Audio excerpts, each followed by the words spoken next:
政治界消息来关心的是，这台北地院呢是来审理金华城顶案，今仔日开始是连续2天要开庭来提出证据。也那郭文台11个被告是搁再出庭，郭文台伊本人呢是不满这法院讲，伫宣判了后5天，才通以类似是录影转播的方式来放送这个言词辩论，甚至是宣判的影音，所以昨已经提出控告，要争取专庭现场直播。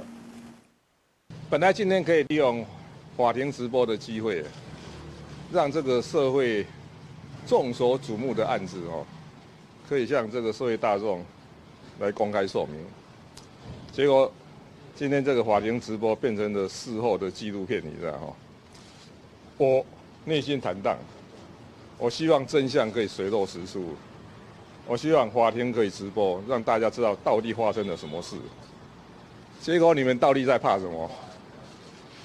你们有什么不敢让人家知道的？好，这合议庭呢，今仔日是要来确认其他的被告敢是嘛要来提出控告。目前这裁准的公开放送的方式是预计为后礼拜1开始就要来录啊。啊，那今仔日这开庭的重点的合议庭已经整理出3400多项的非供述证据，也有170多人的供述证据，伫后礼拜1就会正式言词辩论。